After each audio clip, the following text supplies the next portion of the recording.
La pregunta clásica que se hacen los pacientes obsesivos compulsivos: ¿por qué me aparece este pensamiento? Si ustedes dejan que el paciente se haga esa pregunta, si ustedes lo alientan a hacerse esa pregunta, que es lo típico que hacen los psicoanalistas, lo único que van a hacer es agravarlo. Entonces, no hay que hacerse esa pregunta porque uno no se anda preguntando por qué tiene un montón de otros pensamientos de los cuales no se preocupa. ¿Entiende el punto? Entonces, si yo pienso el trastorno obsesivo compulsivo como un problema en el cual la persona evalúa fenómenos cognitivos normales de una manera problemática, el énfasis del tratamiento lo voy a poner en esa evaluación, no en el contenido. O si yo me preocupo por la función de ciertos pensamientos o de las acciones de ese mismo paciente y hago exposición y prevención de la respuesta, el paciente va a andar bien, y eso es una derivación lógica de cómo yo pienso el trastorno. ¿Sí? La idea que intento transmitirles es: más importante entender el modelo, ¿sí? La cuestión técnica hay que aprenderla también, y la técnica se tiene que derivar naturalmente de cómo uno entiende lo que le pasa al paciente. ¿Sí?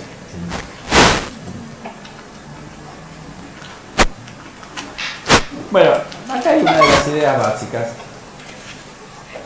Vamos a arrancar.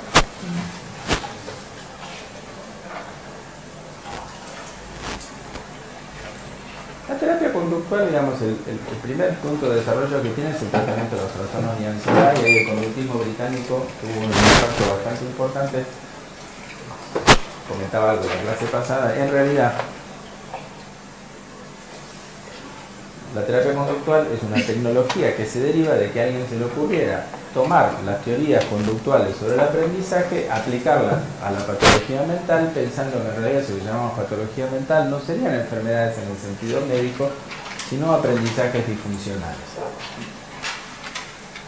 Después vuelvo a eso para explicar un poco el modelo cognitivo. El modelo cognitivo en realidad tiene un origen muy diferente a ese. Por eso las dos tradiciones se encastran de manera un poco compleja y desavenida, porque en realidad el origen es muy diferente. Tanto Albert Ellis como Tim Beck habían sido entrenados como psicoanalistas. La diferencia es que Tim Beck era un profesor de psiquiatría que hacía investigación empírica porque era profesor, y Ellis era un terapeuta que trabajaba en un centro privado. Y esa es la gran diferencia entre Ellis, Freud y Beck. La cosa que marca mucho el desarrollo del psicoanálisis es que Freud no era profesor universitario, ¿sí? Y por lo tanto no tenía que producir metas, ¿sí? No tenía la obligación de investigar formalmente. ¿Se entiende el punto? Ellis tiene esta idea, es uno de los primeros que dice que la gente sufre mucho porque no es racional, lo cual dicho así suena como horrendo, pero voy a tratar de explicarlo de una manera simple y que tenga algún valor contemporáneo. Lo que está tratando de decir Ellis es que mucho de nuestro sufrimiento no es la consecuencia de lo que nos ocurre, sino de la forma en la que pensamos acerca de eso que nos ocurre. ¿Sí?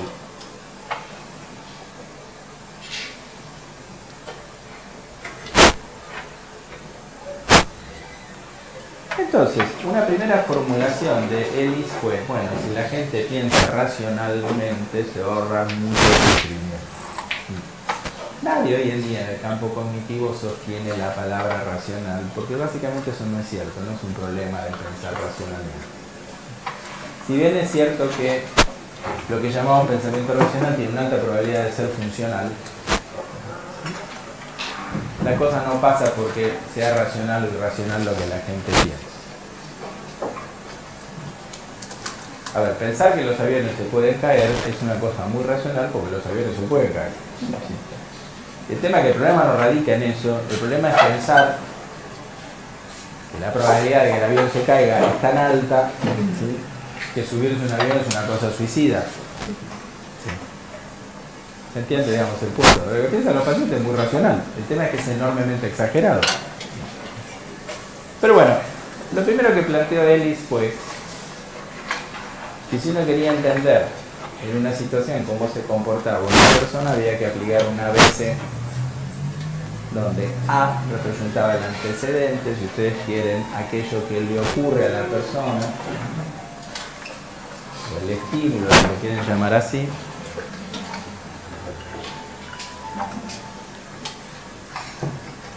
B representaba los beliefs, o sea, el sistema de creencias de ese paciente. Y C representaba las consecuencias, ¿no? Las consecuencias, la manera en que la persona respondía a eso.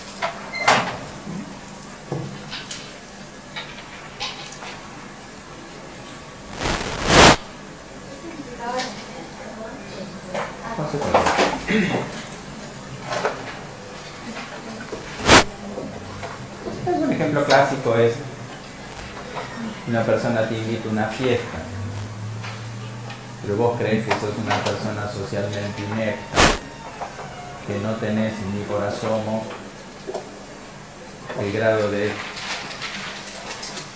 parecer cool como el resto de los invitados, y que por ende tu presencia en la fiesta lo único que va a generar es escarnio y burla, entonces tu conducta puede ser la de no asistir a esa fiesta. ¿Se entiende el punto?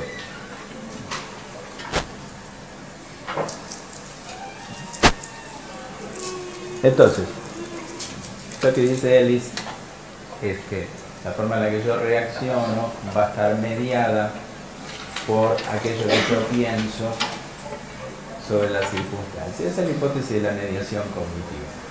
Una de las ideas básicas del modelo cognitivo es que nuestro vínculo con la realidad está mediado por nuestro sistema de creencias, sobre todo con los primeros modelos cognitivos. La inspiración es el paradigma de procesamiento de la información. ¿Sí? La forma en la que nosotros procesamos los datos del entorno determina nuestra respuesta conductual y emocional.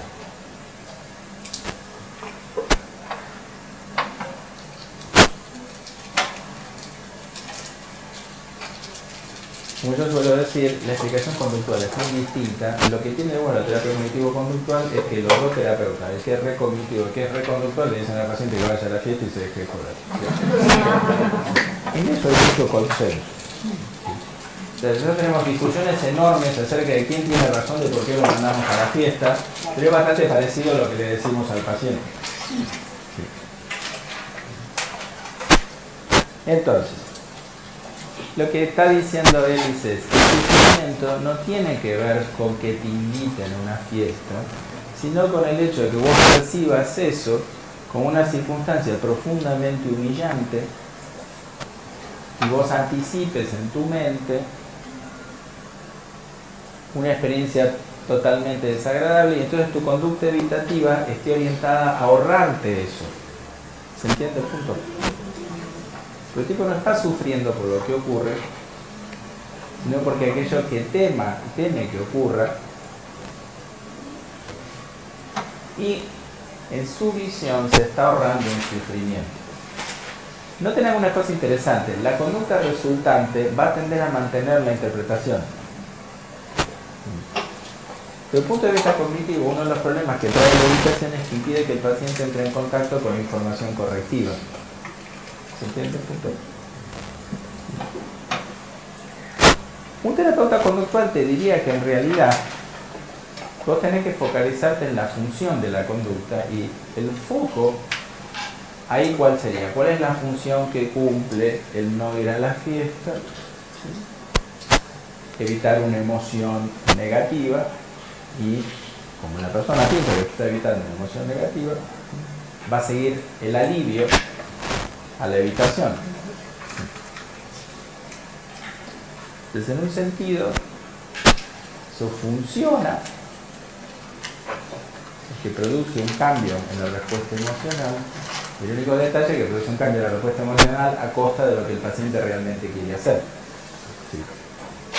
Y como dice David Barlow, o mucha gente, digamos, ahí vemos que el paciente se está desplegando una conducta que está gobernada mucho más por la emoción que por las metas y valores de ese paciente. ¿Se entiende el punto? Entonces, una de las cosas que intentan responder estos modelos teóricos es por qué la gente hace cosas que no le conviene o que no es lo que idealmente querría hacer. Bueno.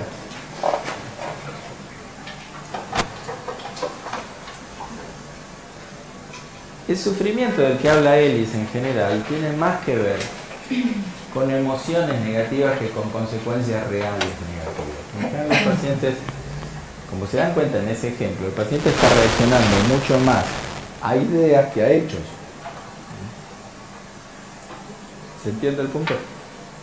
Y como esas ideas sí le generan malestar en el presente, en definitiva la respuesta es a lo que le dice su mente y a las emociones negativas que acompañan eso que le dice la mente en el momento presente. ¿Sí? Acá ustedes lo que ven es el costo de la cognición. Nosotros desarrollamos, como dice Piaget, la inteligencia, dice Piaget, no dice la cognición, pero se refiere a lo mismo. La inteligencia está ahí para cerrar la brecha entre la necesidad y la satisfacción. ¿Sí? La cognición está hecha para sobrevivir, es decir, nosotros desarrollamos nuestras capacidades cognitivas para sobrevivir, no la desarrollamos para hacer ciencia. ¿Sí? ¿Se entiende el punto? Y si uno la usa para hacer ciencia, eventualmente aspiras a ganar el premio Nobel y que de esa manera tienes un montón de plata y admiradoras, que es lo que buscamos todos. ¿Sí? Porque lo importante en definitiva es la supervivencia. ¿Sí? Entonces, el problema con la cognición es que en la medida en que nosotros reconocemos algunas regularidades en nuestro entorno, eso puede ser muy útil para sobrevivir.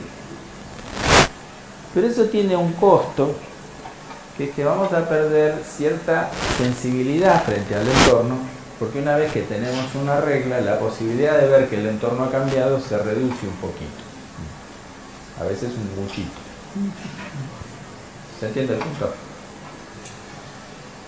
Supónganse la situación de ustedes. Ustedes en general han ido a una facultad donde aprendieron primero un modelo teórico. ¿Sí? ¿Cuál es el problema de aprender otro modelo teórico? Que es el segundo. Miren que el segundo nunca puede ser correcto, porque es distinto que el primero. Y lo primero que uno aprendió es lo correcto siempre. Tomen el ejemplo de la cultura. Nuestra cultura es lo normal, lo que hacen los otros es extraño. ¿Se entiende? Miren que nosotros destripamos vacas y las ponemos todo sobre una plancha y eso es lo normal. Las culturas predominantemente vegetarianas son las extrañas que hay que explicar.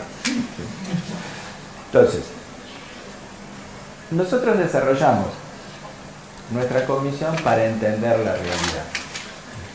Pero, si las reglas que derivamos de la realidad no son congruentes o no son isomórficas con la realidad, eso va a empezar a generar problemas. ¿Sí? En el caso este de la fiesta, esta persona probablemente ha desarrollado un concepto sobre sí mismo de un ser socialmente inepto.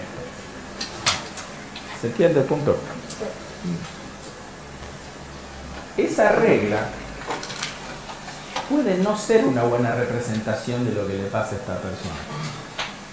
¿Sí? Pero a la medida que la persona sostenga esta regla, la consecuencia va a ser sentir ansiedad en las circunstancias de desempeño social y un incremento en la probabilidad de evitar esas circunstancias de desempeño social. ¿Se entiende el punto? Y esta dificultad, esta pérdida de contacto con el ambiente, ¿qué quiere decir? Que la persona, como no va a la fiesta, no ve concretamente qué es lo que pasaría, ¿sí? En vez de hacer aquello que percibe, termina respondiendo tratando de esta cuestión es más vale estar seguro que lamentar las consecuencias. ¿Se entiende el punto? Entonces, una de las cuestiones básicas del abordaje cognitivo tiene que ver con... Y el problema no es tanto lo que la gente piensa, el problema es más que nada la flexibilidad con que eso se piensa. Porque si ustedes piensan, yo soy socialmente inepto, pero tal vez esté equivocado, voy a la fiesta igual, eso es poco probable que genere problemas. ¿Se entiende el punto? Si ustedes publican una teoría científica y dicen, bueno, a mí me parece que es así, pero si después viene alguien y te dice 200 millones de razones por las cuales tu explicación no cierra, y vos la modificás, difícilmente eso genere problemas. Ahora, el problema es que la cognición se vuelve disfuncional cuando su rigidez interfiere con el desempeño de la persona. ¿Se entiende este punto? ¿Si quieren preguntar algo?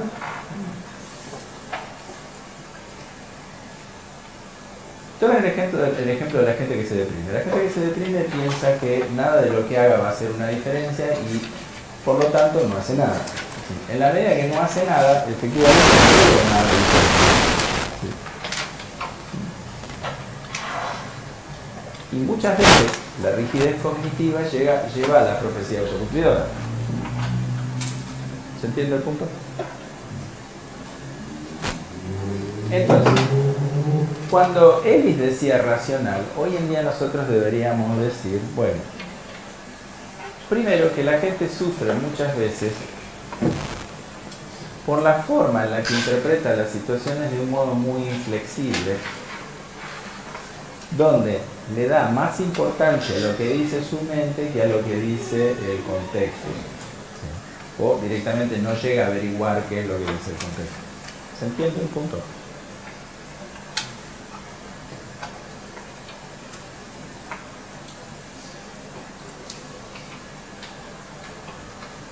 Voy a poner el ejemplo de la persona que va a rendir un examen. Un ejemplo sencillo.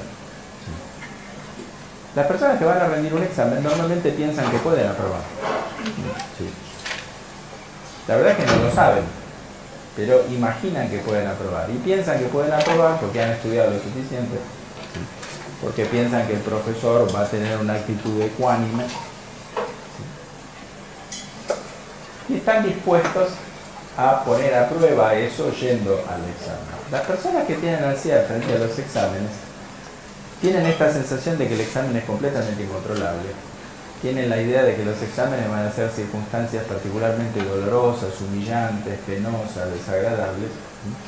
Tienden a ver a los profesores que toman los exámenes como personas imprevisibles, arbitrarias, tipo Calígula en el circo romano con el dedo para arriba y para abajo.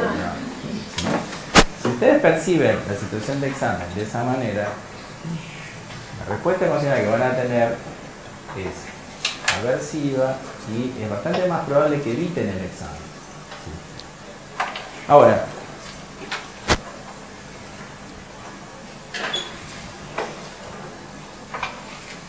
para el modelo cognitivo, la primera idea importante entonces es esta cuestión de la mediación cognitiva.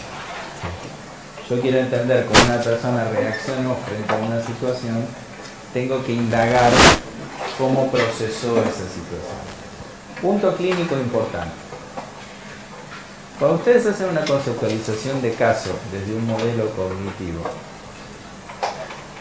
tener una información sobre lo que le pasó al paciente en la vida es importante, pero no es lo más importante.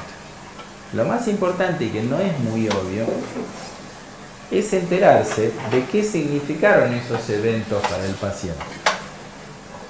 ¿Se entiende el punto?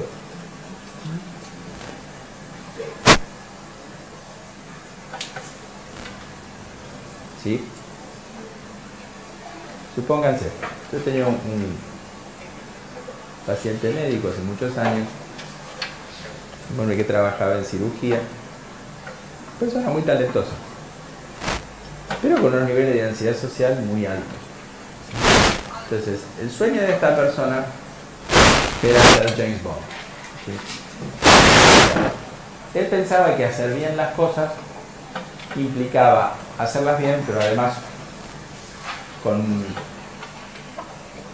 muy relajadamente, como si fuera todo como muy sencillo. Entonces, admiraba profundamente a la gente que podía desempeñarse así con soltura, sin tener temor, etc. Yo trataba de explicarle que eso realmente no era lo más importante. Lo más importante cuando haces algo es cómo te sale, ¿sí? No la emoción con la cual haces eso. Cualquiera que haya visto los gobiernos de Argentina ve que la gente es totalmente capaz de tener una elevada opinión de sí mismo, un gran desenfado al momento en que hace desastre absoluto. Entonces no hay una correlación fuerte entre la confianza y los resultados. ¿Se entiende el punto? Miren nosotros contra España hace unos días. ¿Sí? Nosotros salimos a plantarnos firmemente ahí, a mostrarles quiénes somos, perdimos 6-1.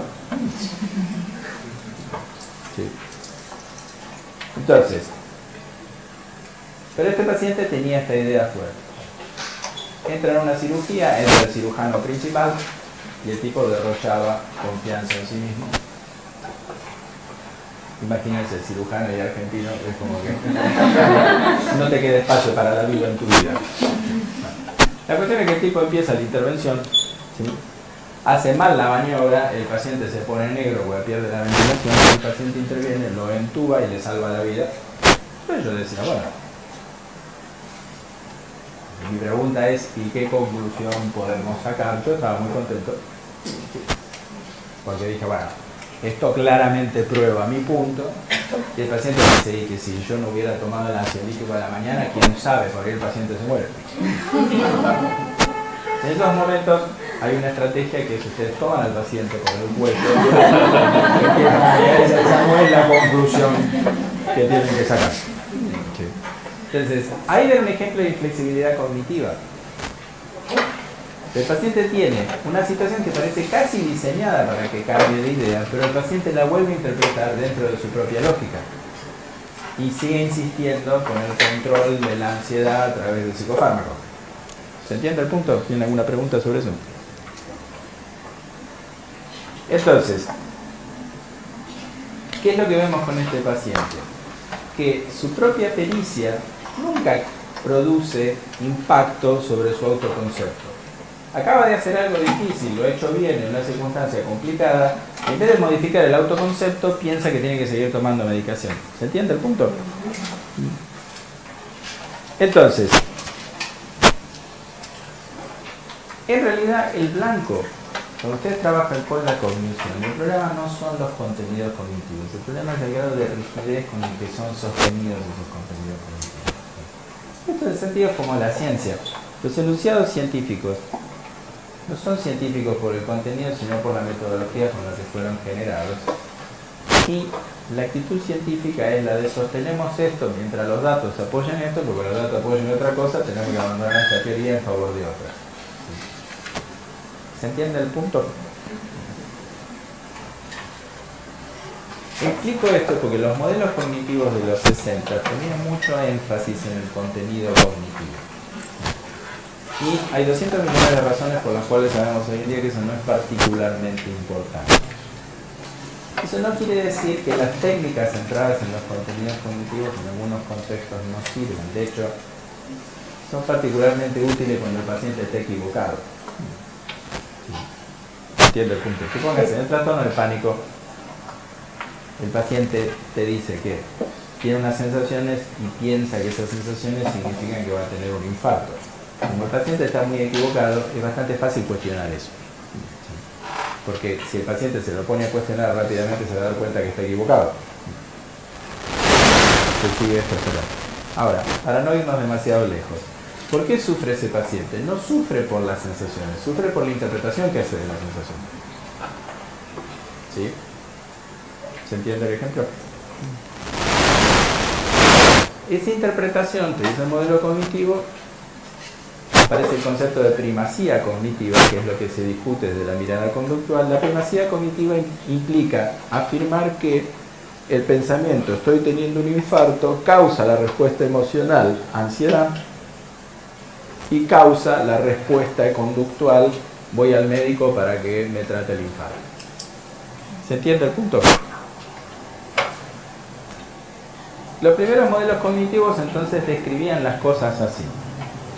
El paciente piensa algo, esa cognición gatilla una respuesta emocional, una respuesta fisiológica y una determinada respuesta de índole conductual, digamos, instrumental.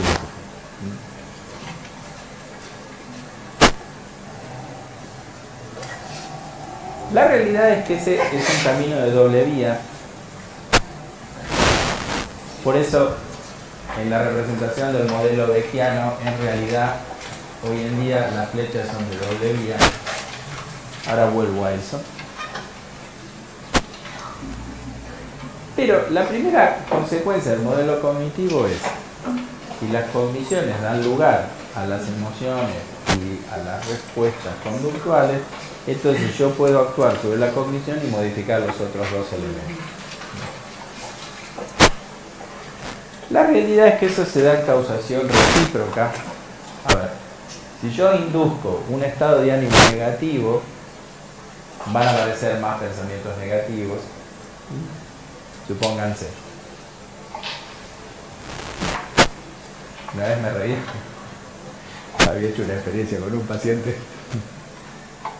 Estaba deprimido y yo le propuse una primera cuestión de activación, incremento de actividades placenteras, que viera una película.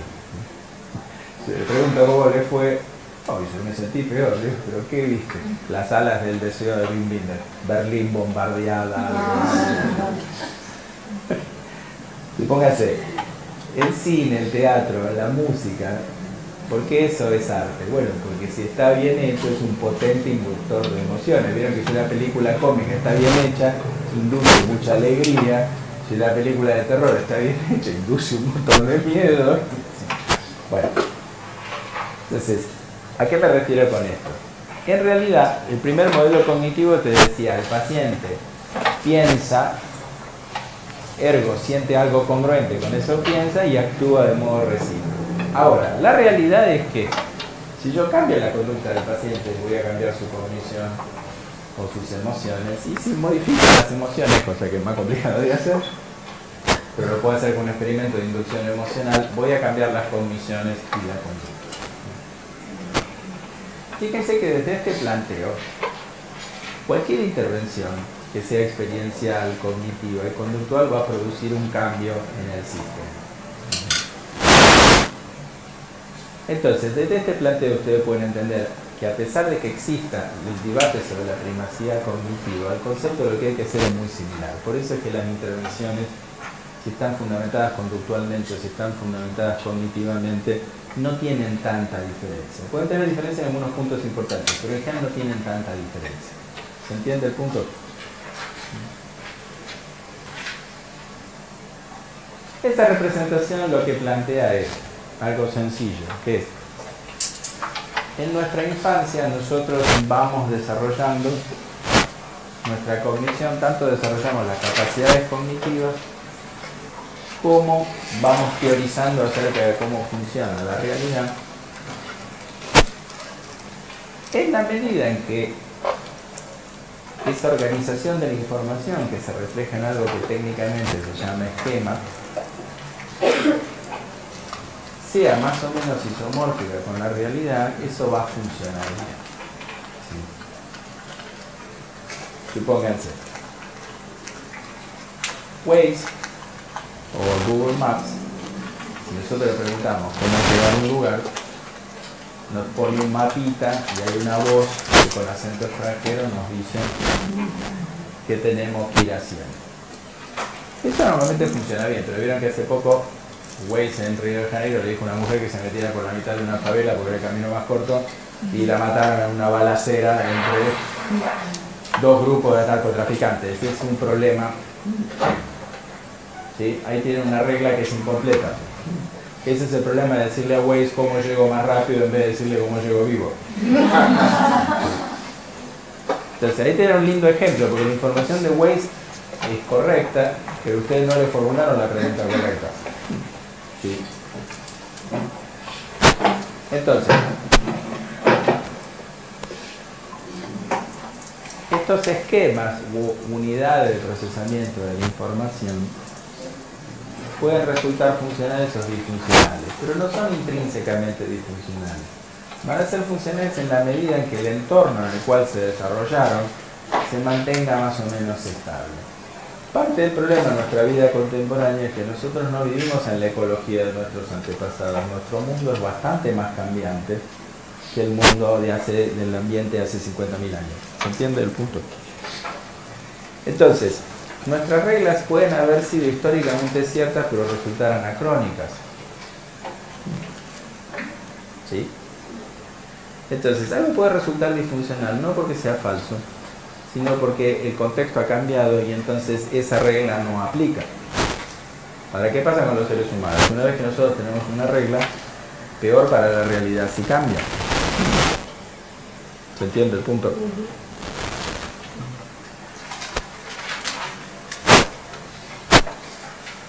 Entonces, ¿vieron esa famosa parte de la obra de Bertolt Brecht, donde Galileo aparece discutiendo con un jerarca de la iglesia? Galileo, usando el catalejo, ve que Júpiter tiene 2 satélites y le dice al hombre de la iglesia, pero fíjese que se ven los satélites. Y el hombre de la iglesia, el cardenal Bellarmino, le contesta, el tema no es si se ven o no se ven, sino si deberían verse. ¿Por qué? Esos satélites están cuestionando la doctrina de la iglesia, entonces no deberían estar ahí. Pero así es como funciona la cognición humana. ¿Se entiende el punto? Nosotros primero desarrollamos una teoría y si después aparece un satélite que no tendría que estar, empezamos a querer sacar el satélite. Como la mente humana se desarrolla para sobrevivir, se sesga mucho, porque está hecho para la supervivencia, no está hecho para hacer ciencia. Ahí tenemos un ejemplo que es el sesgo confirmatorio de hipótesis. Nosotros tendemos a ver los datos que son congruentes con lo que pensamos y tenemos enormes dificultades para ver los datos que no son congruentes con aquello que pensamos. ¿Se entiende el punto? Entonces, para darles un ejemplo clínico para que esto no suene abstracto, si tomamos la teoría de la terapia de esquemas, una teoría sobre los trastornos de personalidad, esa teoría te dice que una persona desarrolla un esquema temprano desadaptativo cuando eventos muy serios en la infancia hacen que alguna necesidad básica no sea atendida. Voy a dar un ejemplo simple. El esquema de abandono, que sería característico en los pacientes con trastorno límite de la personalidad, hace que esas personas tengan enormes dificultades para estar solas y cuando se alejan, cuando personas importantes de su entorno se alejan, experimenten una ansiedad elevada. Vieron que Freud se sorprendía con algunas pacientes que se tomaba 3 días de vacaciones y la paciente entraba en una crisis tremenda. Esta teoría, ¿qué es lo que dice? Que ese esquema se desarrolla sobre la base de experiencias objetivas de abandono real o negligencia real en la infancia.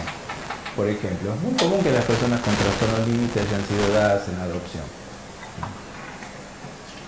No es una crítica a la adopción, pero digo, si ustedes arrancan la vida con una adopción, arrancan la vida con alguien que te rechazó y no se quiso hacer cargo de vos por la razón que fuera. ¿Se entiende el punto? Muchas personas con trastorno límite por ahí no son adoptadas, pero crecen en ambientes donde los padres no los quieren. ¿Sí? Entonces es frecuente que estas pacientes te cuenten que la madre les dijo que alguna vez había pensado en abortar de ella, pero que era demasiado tarde. ¿Sí? Y después naciste vos, lo cual hace que uno se sienta bienvenido en este mundo. Sí. Te íbamos a decir que no vinieras a esta fiesta, pero era tarde, ya estabas tocando el timbre. De todos modos quedaste. Sí. Entonces, lo que plantea esa teoría es que esas experiencias tempranas de abandono hacen que la persona, por el resto de su existencia, vea las situaciones de ausencia del otro y las interprete como abandono. ¿Se entiende el punto? Eso es lo que se llama razonamiento esquemático, cuando uno lee una situación fuertemente influido por un esquema relativo a una experiencia pasada. ¿Tiene alguna pregunta sobre?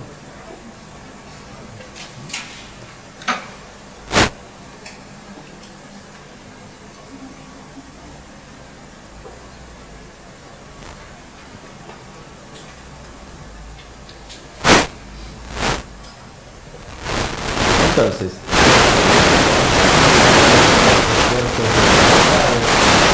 por evitar el abandono. ¿Se entiende el punto? Y estas cosas pueden ser, por ejemplo, que cuando un chico le dice, mira, me parece que nuestra relación así no puede seguir, a los 20 segundos reciba 60 mensajes de WhatsApp que son una mezcla de amenaza, desesperación, súplica por no cortar la relación. ¿Sí? Entonces, ahí tienen un ejemplo de lo que uno quiere decir cuando dice la cognición se desarrolla para la supervivencia. Esa persona está tratando de asegurarse la presencia de alguien poderoso, querido, cercano, porque considera que es esencial para su bienestar emocional y que no sobreviviría sola. ¿Se entiende el punto? Decimos que una persona tiene una personalidad dependiente, pero tiene la profunda convicción de no poder arreglarse solo. ¿Sí?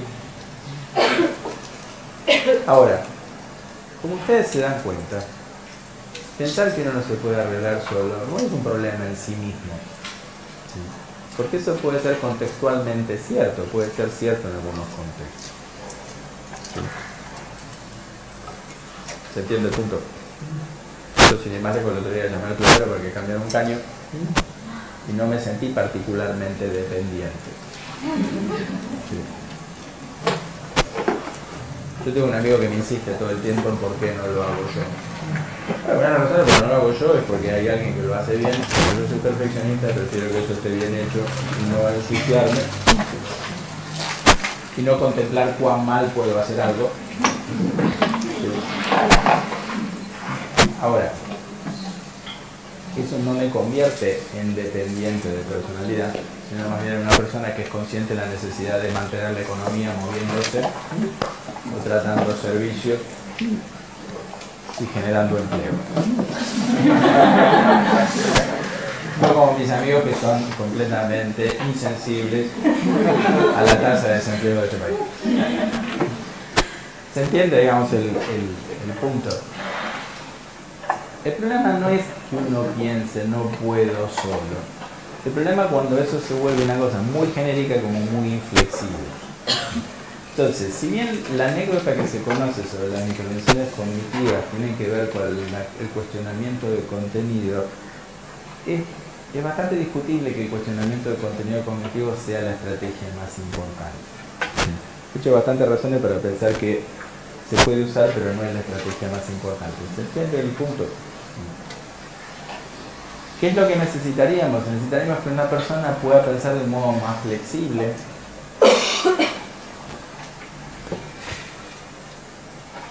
Pero claramente, para eso se va a tener que comportar de un modo distinto. Ahora, yo también puedo hacer algo diferente, puedo hacer directamente un intento de modificación del comportamiento de esa persona y esa modificación del comportamiento inexorablemente va a terminar con un cambio cognitivo. ¿Se entiende el punto?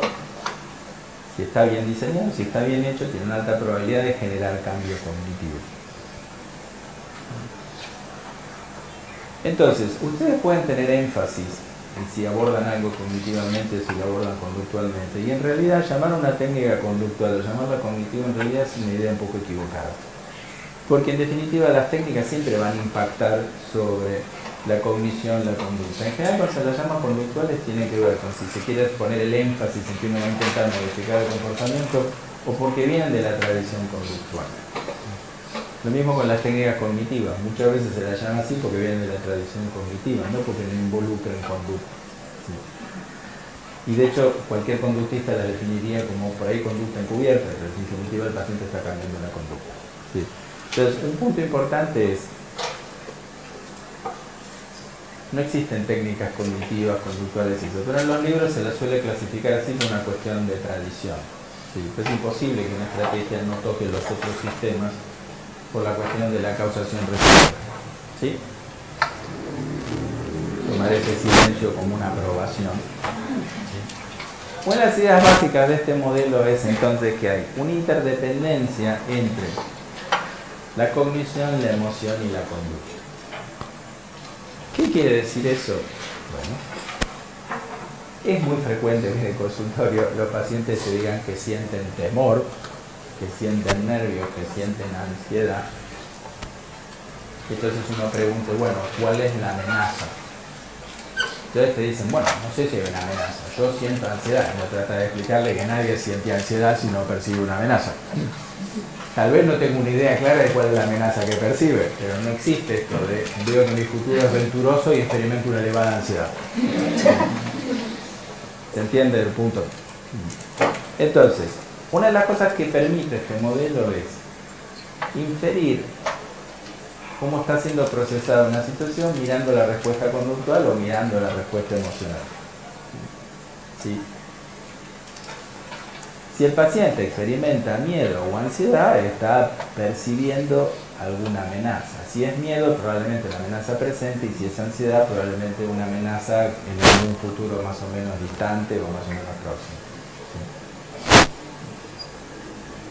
¿Sí? Si el paciente experimenta tristeza es porque piensa que algo ha perdido. Si experimenta envidia es porque piensa que el otro tiene algo que no debería tener. Entonces, una de las primeras cuestiones en las que ayudamos a los pacientes es a percibir la congruencia necesaria entre las emociones que experimentan y lo que piensan. No todos los pacientes tienen la capacidad de hacer eso con sencillez. La mayor parte de las intervenciones que yo voy a mencionar a lo largo de este curso son para pacientes con problemas relativamente sencillos, no para pacientes con problemas de personalidad o con serios problemas de regulación emocional. ¿Sí? Por ahí hablamos un poquito de eso, pero digo para que se entienda genéricamente. Porque con ese tipo de pacientes decirles que infieran cuál es la amenaza es algo que les va a costar enormemente, no les sale eso. Entonces no se puede hacer eso porque no va a funcionar. ¿Se entendió este punto? Entonces,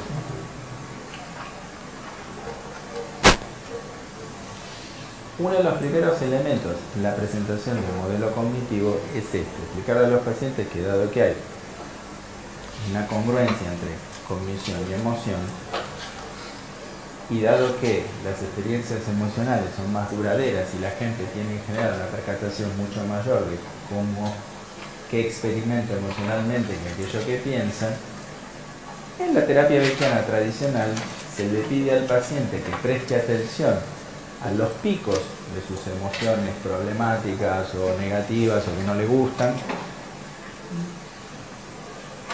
que preste atención a lo que está pensando en ese momento.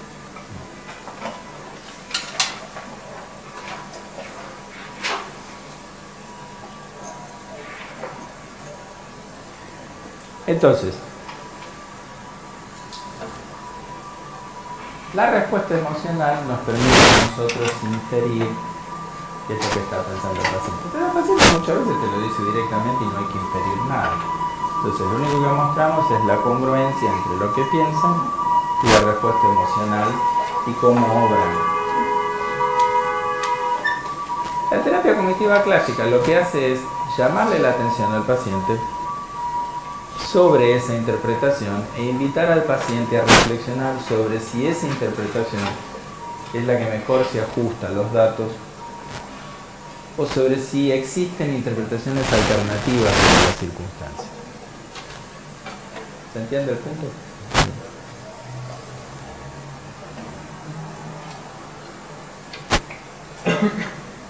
Entonces, el modelo psicopatológico es el que nos orienta a nosotros.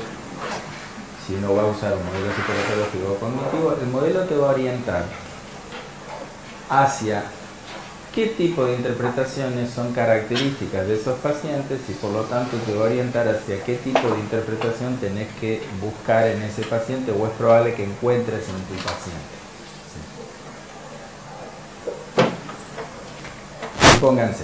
Los pacientes deprimidos suelen hacer interpretaciones muy negativas de sus circunstancias que muchas veces no están apoyadas en datos. Entonces, una vez yo tenía una paciente deprimida que siempre comento esto, a lo mejor yo se los comenté a ustedes, pero Ya me dice, yo creo que mi relación se terminó. Yo pensando que estaba deprimida, ya viendo que estaba deprimida, hago la pregunta clásica es en la terapeuta cognitivo, bueno, ¿en qué te basás para decir eso? Bueno, yo llamé a mi novio, me dijo, no me llames más, estoy saliendo con otra mujer, ¿sí? Voy a cambiar el número de teléfono. Bueno. Ahí ustedes tienen un ejemplo donde hay una interpretación que parece apoyada bastante en los datos. ¿Se entiende el punto? Otro paciente te puede decir, yo creo que mi relación se terminó, y cuando vos le preguntás no te puede decir nada muy concreto en apoyo de esa interpretación. Ahora, en el caso de esta paciente, eso no era tanto lo que generaba el problema. Lo que generaba el problema era la idea de que, por lo tanto, nunca más saldré con alguien como él, viviré sola el resto de mi vida. Y además la idea de que eso es malo.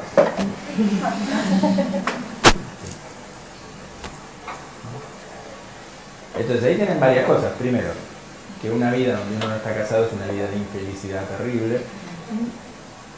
Y en segundo lugar, que esa pérdida es catastrófica e irreparable. Porque como hay nada más que 3.500 millones de hombres, ¿cómo vas a encontrar uno igual? ¿Sí? ¿Qué probabilidad hay de que encuentres uno parecido con la escasa cantidad que hay? Más otras creencias culturales, esto de la media naranja. Vieron que somos 3.500 millones de media naranja. Si realmente tuviéramos que encontrar una media naranja de 3.500 millones, el mundo sería un caos tremendo y la infelicidad pura, porque la probabilidad de encontrar una media naranja entre 3.500 millones es bajísima. Piense que el Kini 6 es mucho menos complicado que eso.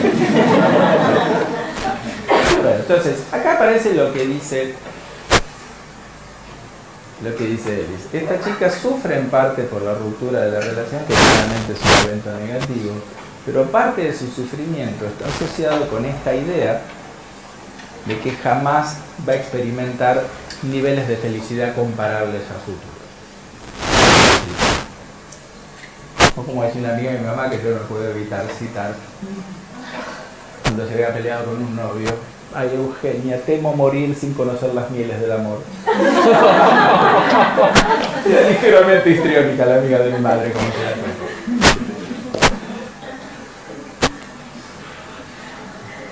Entonces, ahí ven la versión histriónica del mismo pensamiento depresivo anterior. Bueno, entonces, lo primero que se desarrolló en el modelo cognitivo fueron las estrategias más centradas en la modificación del contenido.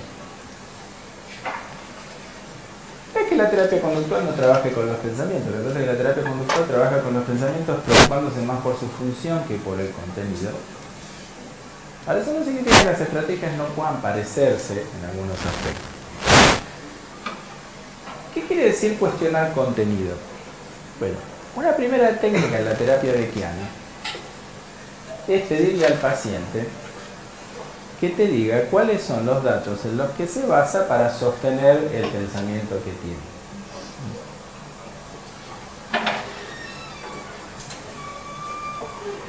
Entonces, tradicionalmente lo que Beck proponía era decirle al paciente que ambos se comportaran como científicos colegas y trataran los pensamientos como hipótesis, y por ende salieran a buscar datos en apoyo de esos pensamientos o que pudiesen refutar esos pensamientos. Un comentario al margen, pero que es útil.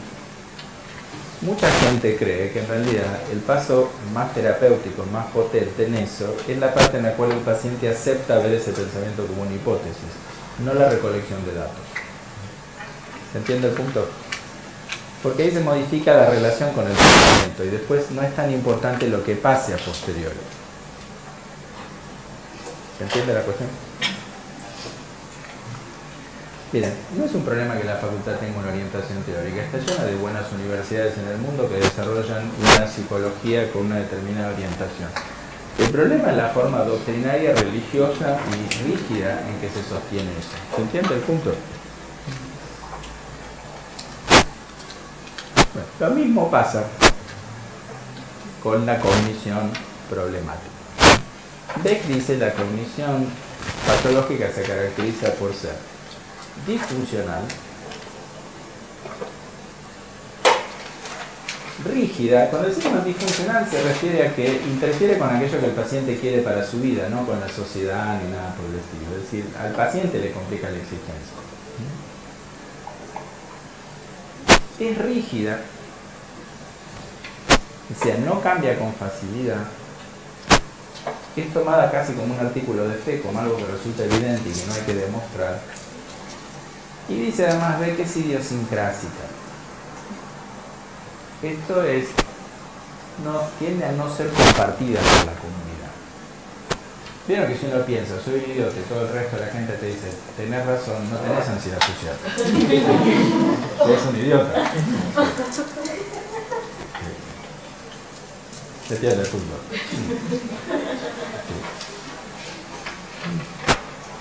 Pero eso no es lo que le pasa a los pacientes con ansiedad social.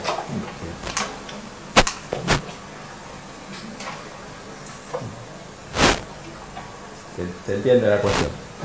Entonces, tiene una visión negativa de sí mismo y eso resulta idiosincrásica, porque no es que eso tiene consenso. ¿Sí? ¿Por qué es disfuncional? Porque pensar que vos sos socialmente inepto o que sos un idiota, cuando no lo sos, te quita un montón de oportunidades en la vida que podrías tener perfectamente si dejaras de definirte de esa manera. ¿Sí? ¿Se entiende el punto? ¿Sí? Dicho sea paso, y ven algunos de los efectos deleterios de la cognición, que es empezar a describirse de una manera, hace que la gente termine confundiendo quién es con esa descripción. ¿Se entiende el punto? Quedan como pegados a esto, soy socialmente inepto, como si eso fuese una descripción de ellos y no un mero enunciado.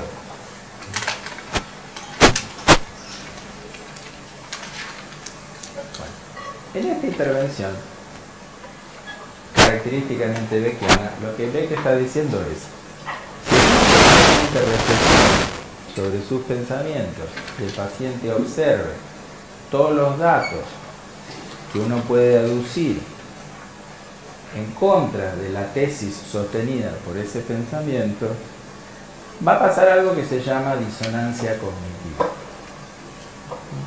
Los terapeutas que trabajan con el modelo cognitivo se tienen que esforzar fundamentalmente por generar disonancia. Hay un montón de técnicas para generar disonancia, pero como ustedes se dan cuenta, lo que los terapeutas cognitivos no pueden hacer nunca es ser previsibles, porque ser previsible es la manera más segura de no generar disonancia. ¿Se entiende el punto?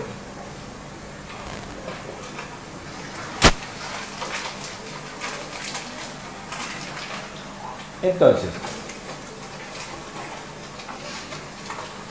el modelo predice que si los pacientes modifican la percepción sobre la realidad, podrán modificar la respuesta emocional.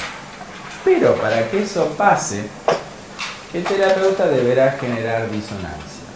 Comentario técnico: todo parece indicar que la parte más crítica de todo ese proceso es convencer al paciente de revisar sus pensamientos, no tanto lo que pase después. ¿Se entiende el punto?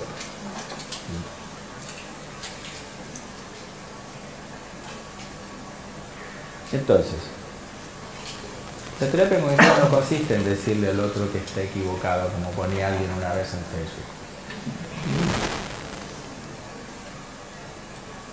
Decía así, terapeuta conductual, pobre que no había ligado, digamos. Lo bueno de este campo es que a vos te acusan de lo que hacen los conductuales de lo que hacen los cognitivos, digamos. Uno ponía en Facebook, terapia lo que hace es decirle a los pacientes que están equivocados todo el tiempo. No pasa por ahí, porque muchas veces lo que los pacientes dicen en realidad no está equivocado, lo que pasa es que es problemático. ¿Sí? Por ejemplo, si yo digo los aviones se pueden caer, no es que estoy diciendo algo falso. El problema es que si vos pensás eso, se te va a hacer difícil viajar en avión. ¿Sí? ¿Se entiende el punto?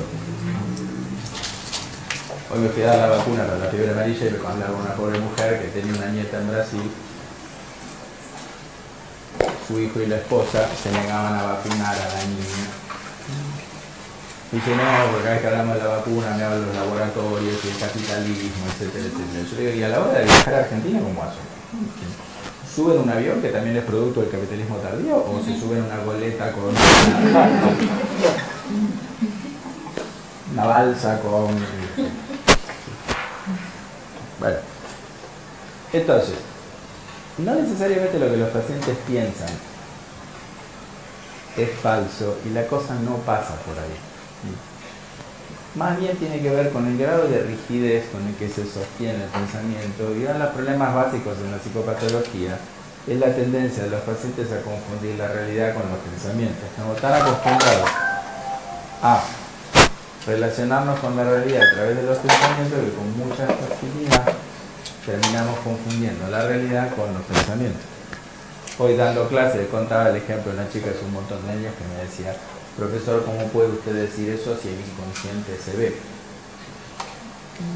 Ahí tiene un lindo ejemplo donde la forma de explicar un fenómeno se te ha vuelto tan familiar que ya el inconsciente ni siquiera es un constructo teórico, sino un objeto visible. Vieron que si uno empieza a ver el inconsciente, uno debería medicarlo realmente. Ni siquiera es una lista más furibundo que dice que es un objeto visible. Pero cuando vas a tener su nivel de convicción y de fe en la teoría tan grande, ya te parece que es como tangible. Sí. Entonces, ahí te estoy un ejemplo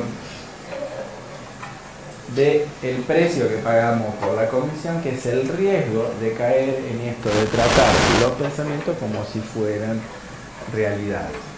Entonces, algunos abordajes cognitivos más contemporáneos, por ejemplo, la gente que trabaja con terapia cognitiva basada en la mindfulness y todos los que favorecen una mirada más procesual de lo cognitivo, te van a decir que en realidad lo que es crítico es cambiar la relación del paciente con los pensamientos más que el contenido del pensamiento. Lo que uno puede argumentar, que eso sí, es que una de las mejores maneras de cambiar la relación con los pensamientos es darte cuenta que no son ciertos. ¿Se entiende el punto? Entonces, aunque eso tiene algunos riesgos. A veces el problema que tiene la discusión del contenido del pensamiento es que pueden terminar en realidad el paciente más enredado con el pensamiento que antes de hacer el ejercicio. Ahora, para ir de a poco, las técnicas cognitivas más básicas de los primeros modelos tienen que ver, la técnica típicamente beckiana es, primero, ayudar a que el paciente comprenda cómo está interpretando la situación. Como eso opera de manera automática, la mayor parte de las veces los pacientes no se percatan de esto. Por ejemplo, los pacientes con trastornos de ansiedad, cuando uno evalúa peligros y amenazas, bueno, esa evaluación puede ser extremadamente rápida, porque si no fuera rápida no sería muy adaptativa, y no es que tenemos una gran percatación, porque la mayor parte de eso ocurre sin ninguna noticia. ¿Se entiende el punto? Ahora, uno puede sentarse a pensar y sacar conclusiones acerca de cómo evaluó algo. ¿Sí? Supongan que el sábado yo estuve dando clases acá en posgrado y fuimos al mediodía a comer a un bar que hay acá cerca, que es tradicional, por decirlo de una manera positiva. Es un bar clásico, tradicional, es tan tradicional que conserva polvo de hace varias décadas. Entonces estábamos riendo porque había un gato. Sí. Ya había una serie de especulaciones acerca de por qué había un gato. En un momento apareció un pajarito adentro de él.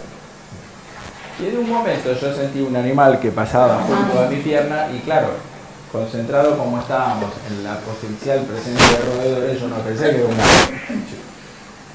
Ahí te decía un ejemplo, tuve una reacción automática, después vi con tranquilidad que era el gato y no su alimento. Entonces, fíjense, desde el punto de vista del temor alimenticio, 4 varones, preocupación acerca de lo que comíamos poca, ¿sí? No teníamos una percepción de gran amenaza. Ahora, desde el punto de vista de la reacción, a lo que habíamos estado hablando del animal, la reacción fue casi automática. ¿Estaba yo en peligro? La verdad que no pasó absolutamente nada. Entonces, nosotros podemos ver, si mi conducta de sobresalto claramente daba la imagen de una interpretación amenazante. ¿Se entiende el punto?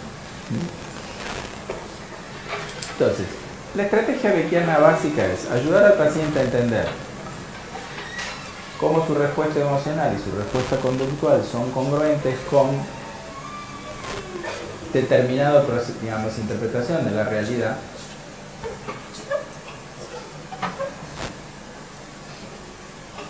Entonces, la primera parte clásica de intervención es ayudar al paciente a entender la relación entre pensamiento, emoción y conducta. Eso se hace típicamente a través de ejercicios de monitoreo.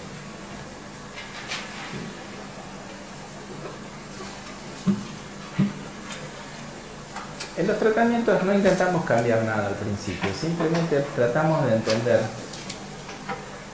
cómo percibe la situación, cómo actúa en la situación del paciente. ¿Se entiende el punto?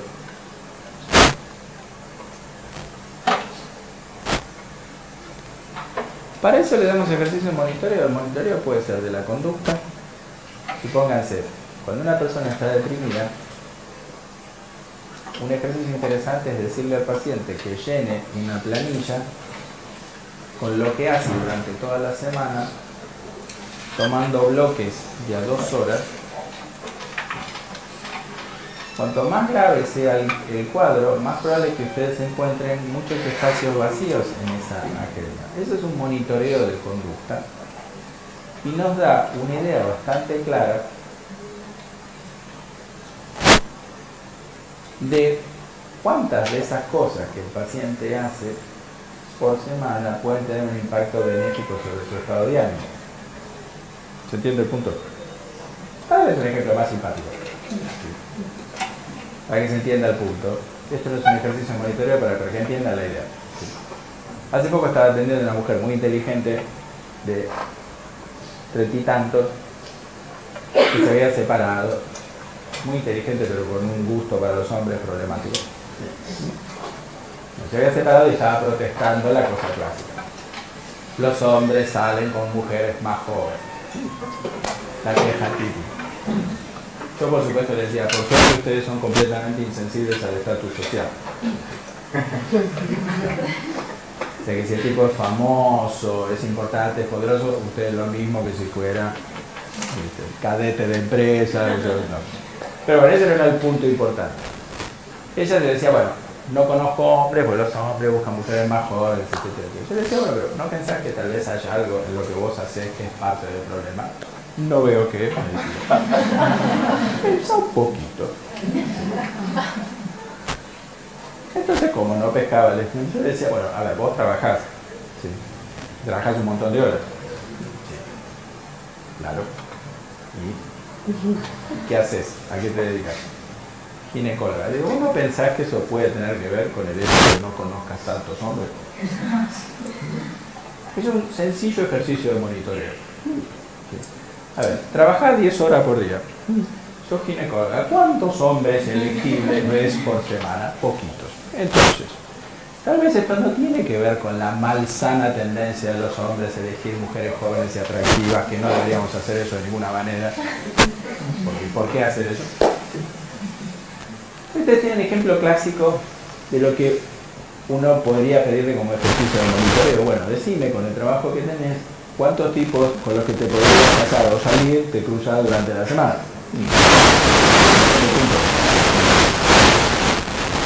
¿Sí? Los pacientes muchas veces no se percatan de que su comportamiento puede incidir enormemente sobre aquello que les ocurre. Ese es un ejemplo simpático. Entonces, si vos querés conocer hombres, ser ginecólogo tiende a ser un estorbo para eso. ¿Sí? ¿Se entiende el punto? Ahora, es la decisión de ella. ¿A ella le gusta la ginecología? Por supuesto. ¿Uno le está diciendo que cambie la profesión? No, de ninguna manera. ¿Sí?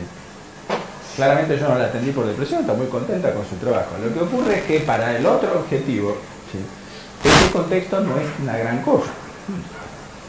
¿Se entiende el punto?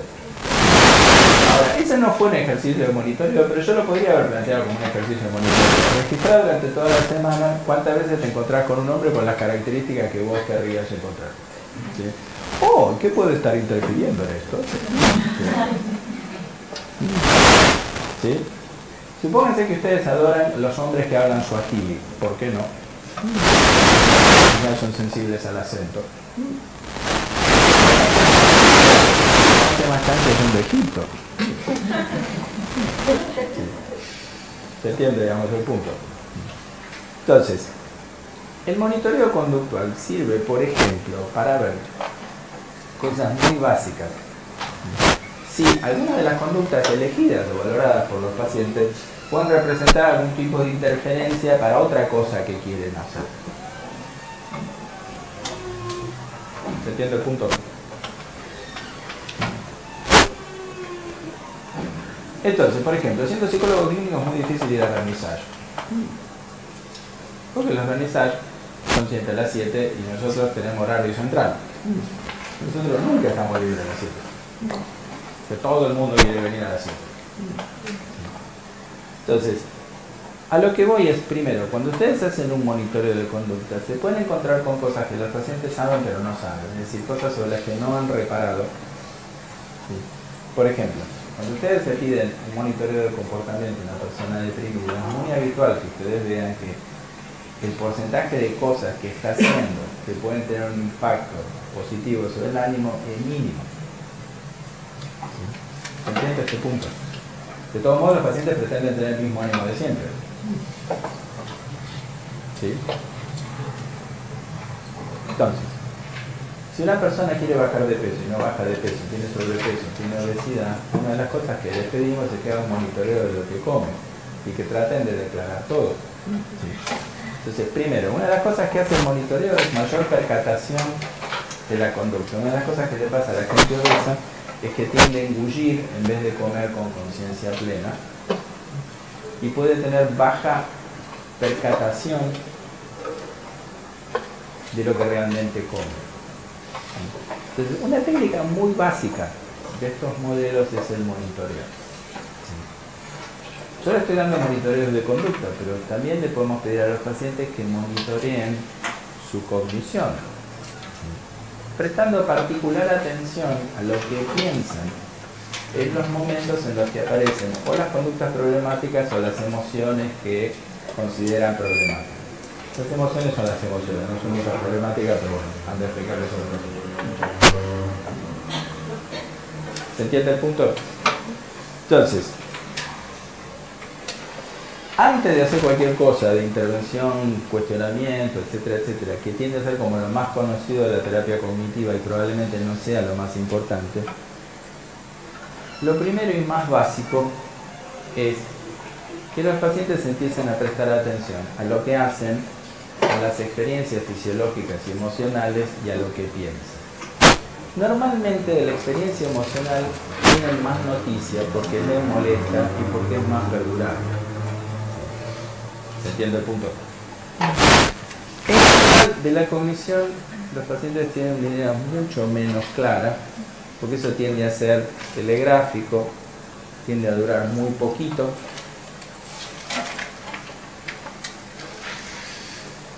Y ocurre muchas veces como si fuese algo en automático, bueno, es algo en automático, que ocurre a mucha velocidad y como si no tuviera importancia y no ponemos atención. Entonces, estoy tratando de explicarles algunas cuestiones técnicas básicas. Primero, ¿por qué le prestamos atención a la cognición? Bueno, porque este modelo dice que los pensamientos dan lugar a emociones que dan lugar a esa conducta. Los pacientes no creen eso, entonces hay que explicárselo. En general los pacientes argentinos vienen con alguna versión vulgar del psicoanálisis. No digo que les peguen, pero desalienten esa manera de pensar. Voy a dar un ejemplo sencillo. Por ahí les comenté. Comenté esta pareja que él tenía agorafobia. Bueno, hace muchos años viene a verme una pareja joven, debían tener 26 años. Ella tenía un embarazo de 12 meses, más o menos, de una panza así, que estaba a punto. Muy enojada con él. Él tenía una agorafobia severa, no podía tomar el tren. Y entonces estaba tomando remises al trabajo, no tenían un mango y se estaban quedando sin plata porque tomaba remises todo el tiempo. Entonces este chico me dice, yo fui al psicólogo, estoy yendo al psicólogo hace como un año. Él me explicó que esto a mí me pasa porque mi papá se fue de casa cuando yo tenía 4 años. Entonces yo le hice la pregunta clásica, la que hay que hacer, que es evidente, tu papá se fue en tren. Él un poco confundido me dice, no sé, creo que se fue en auto. Qué bueno, entonces ¿por qué vos tenés problemas para subir al tren? Eso es disonancia cognitiva. Puede parecer un chiste, es gracioso, pero es disonancia cognitiva. Creo que estoy tratando de mostrar que eso no es una explicación, entre otras cosas porque no funciona. ¿Sí? La segunda pregunta es decir, si tu papá se fue cuando vos tenías 4 años, tenés 26, ¿por qué la enfermedad esperó 22 años? Cri, cri. Entonces, primero, ahí tomen un ejemplo. Si el paciente piensa que eso es una cuestión de un conflicto remoto y todo eso, la forma en la que va a intentar resolver el problema es muy diferente a la que nosotros haríamos. Por ejemplo, si uno le pregunta a ese paciente por qué no se sube a los trenes, te va a decir porque si me subo al tren tengo un ataque de pánico. ¿Sí? La pregunta es cómo hacer para saber si no subir.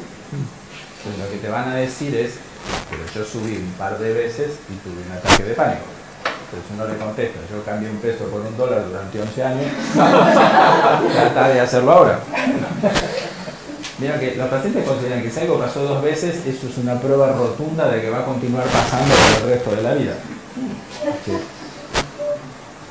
Entonces si ustedes salen con alguien y esa persona juega mal de 2 veces, se pueden casar con tranquilidad y va a seguir pasando el resto de la vida. ¿Se entiende el punto? Entonces, ahí lo que ustedes ven es como una persona construye una regla sobre la base de un par de eventos. ¿Sí? El problema es que esa regla que construye genera un problema enorme, un problema muy concreto, gastarse un montón de plata en remises. ¿Sí? ¿Cómo surgió eso? Yo la verdad es que no lo sé. Pero lo primero que tengo que tratar de evitar es explicaciones que no tienen ninguna, primero que no funcionan, y en segundo lugar, que no tienen ninguna conexión precisa.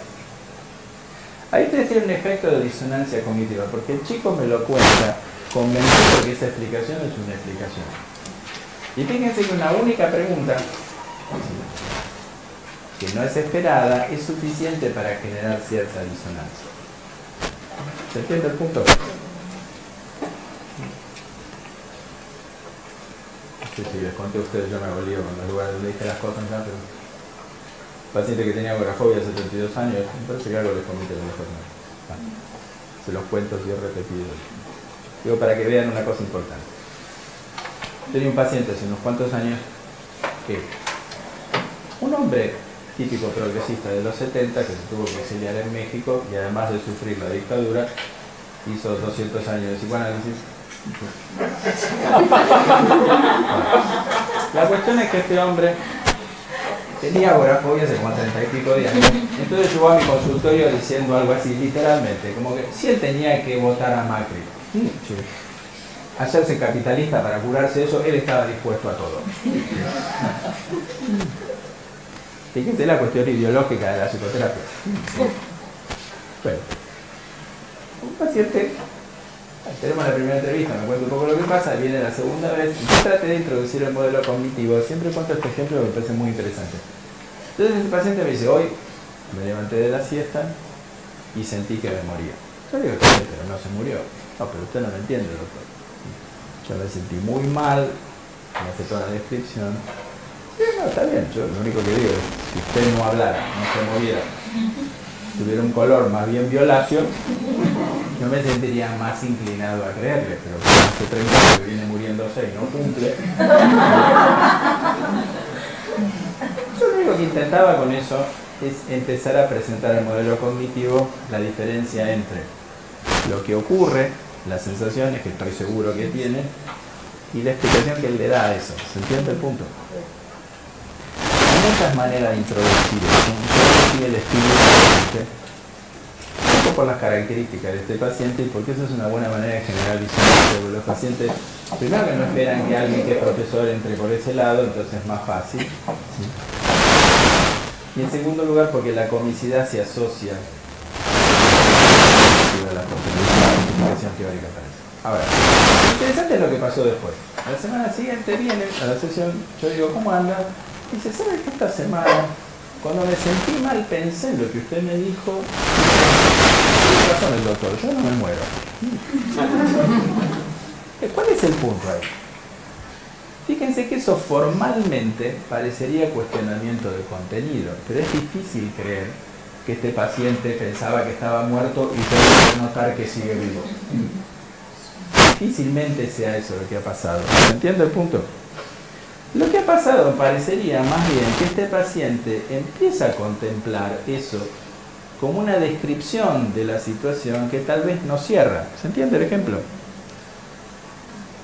Eso tal vez sea el elemento más potente, que tiene distintos nombres, se llama descentramiento, algunos llaman difusión cognitiva, dice. Pero una de las primeras cuestiones es que el paciente empiece a mirar eso con cierta curiosidad y empiece a notar que eso que le parecía obvio, en realidad no cierra tanto.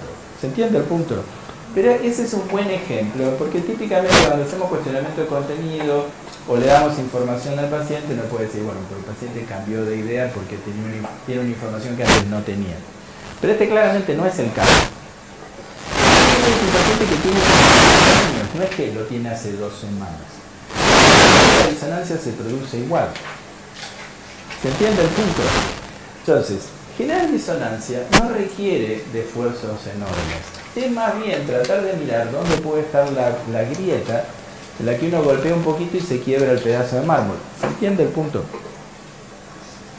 Muchas veces son preguntas que parecen raras, preguntas que otra gente no generaría. ¿Se entiende esto?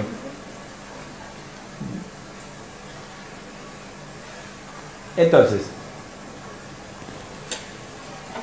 haciendo un resumen de lo que les estoy planteando. El modelo cognitivo te dice que el centro de la cuestión es la significación atribuida a las experiencias.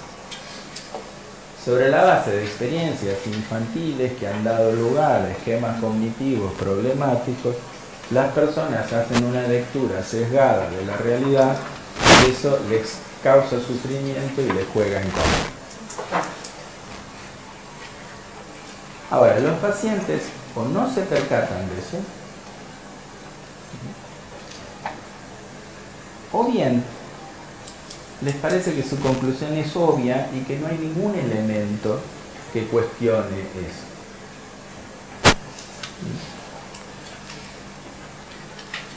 Lo primero que tiene que hacer el terapeuta no es cuestionar nada. De hecho, cuestionarle a algún paciente en una primera entrevista es una cosa muy, ¿no? Y es probable que sea visto como una cosa un poco hostil. ¿Sí? Traten de no excederse con eso. ¿Sí? Acuérdense lo que le pasó a Sócrates por andar cuestionándole las ideas a la gente. Obren con mesura. ¿Sí? La mayéutica no siempre es bien recibida. ¿Sí? Entonces, a principio, nosotros lo que tratamos de hacer es ejercicios de monitoreo donde el paciente observe su pensamiento, observe su respuesta fisiológica, observe sus emociones, observe su conducta y sobre todo registre. El tema de anotar favorece mucho el distanciamiento. Está mucho más fácil distanciarse de un fenómeno psicológico si ustedes llevan un registro que si lo hacen, como dicen los pacientes, no lo anoté pero me lo acuerdo. Parte de la decisión cognitiva que se va haciendo, no me lo acuerdo, no sé, No, el problema es el gasto de RAM. Primero. Si te tienes que acordar de todo, en vez de anotarlo, que te estás desperdiciando un montón de la capacidad de tu mente en cosas que... La otra cuestión es, lo que es mucho más importante es, el problema es que vos necesitas que el paciente te describa la experiencia cómo ocurre en el momento. 2 semanas después, o 5 días después, cuando ves al terapeuta, eso es como completamente distinto. ¿Sí? ¿Se entiende? El punto es como si yo les describo ahora mi experiencia con el gato de la esquina o el momento en el cual yo salté sobre el saltado. ¿Sí? No es igual. tienden a jerarquizar de una forma que ceja, ¿no? Entonces, primero, la razón por la cual se necesita mucho ejercicio de registro en el modelo cognitivo-conductual en realidad hay muchas razones. Primero, los pacientes no siempre se percatan de lo que hacen o de lo que experimentan. Los pacientes, por supuesto, nosotros tenemos una percatación plena, pero... Yo hablo de los pacientes es porque la gente que viene, no porque nosotros no estemos incluidos. ¿Sí? Entonces, primero, para aumentar la percatación sobre el comportamiento, sobre las emociones, la cognición, lo que fuere. En segundo lugar, porque es difícil que la persona note la conexión que postula el modelo teórico entre cognición y emoción si no lleva un registro. En tercer lugar, porque justamente lo que parece ser central para el tratamiento es la actitud de observar los procesos con cierto desapego. ¿Se entiende el punto?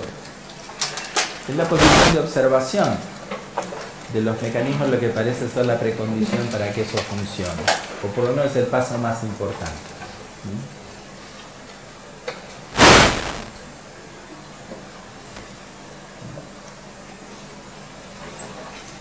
Supóngase, para tomar el ejemplo de la fobia a volar y esto, yo hace unos años estaba volando muy seguido por una cuestión del trabajo y estaba volando todos los fines de semana y en un momento pensé, bueno, si se cae el avión es un lío para mi hija porque se quedó desprotegida, etcétera, etcétera.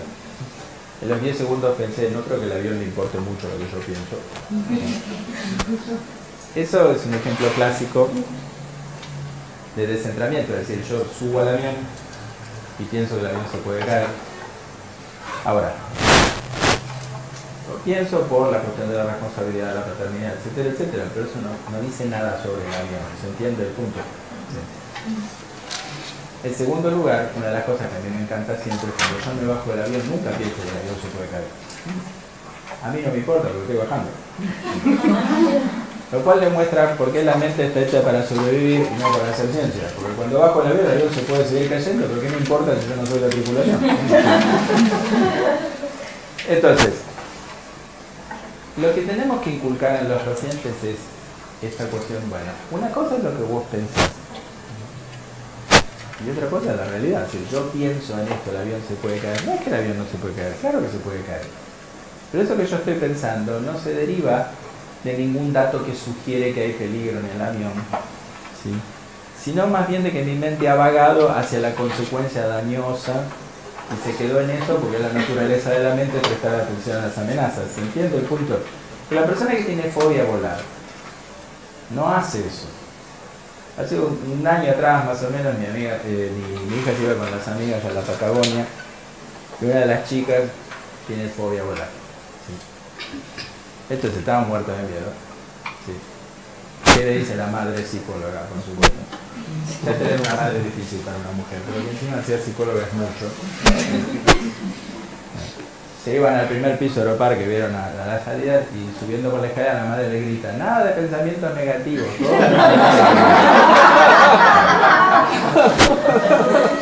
prescripción de la filtración de pensamiento. ¿Sí? Ahí uno ya empieza a entender por qué la chica tiene fobia a volar. Con esa persona enseñándote a usar la mente, es raro que no tengas algo más grave. ¿Sí? Bueno, entonces, el paso más básico que teníamos en los tratamientos es la parte de monitoreo. Pero el monitoreo no es una tarea, parece una tarea menor, es una tarea muy importante. Primero porque ayuda al distanciamiento. Los registros son infinitos porque depende mucho de la patología. Por ejemplo, Christopher Fairbairn le pide a los pacientes con trastornos alimentarios que lleven un registro de lo que comen y que anoten cada vez que hay un evento, por ejemplo, como tomar un laxante o provocarse el vómito, comer en exceso, tener un atracón, etc. Es muy difícil modificar algo de lo cual uno tiene baja percatación. Entonces, primeras estrategias de estos tratamientos es aumentar la percatación de aquello sobre lo cual se quiere operar un cambio. ¿Sí? percatación no es empezar con teoría disparatada tratando de explicarlo todo. Fundamentalmente en este modelo no se puede inventar. Ustedes tienen derecho a hacer hipótesis, las hipótesis son necesarias. Lo que no tienen derecho es a olvidar que son hipótesis. Entonces, eso de Freud, ¿vieron el clásico? Podemos aventurar tal vez que la explicación a esto sea 3 renglones después, como hemos demostrado, no es el título, no lo digo yo.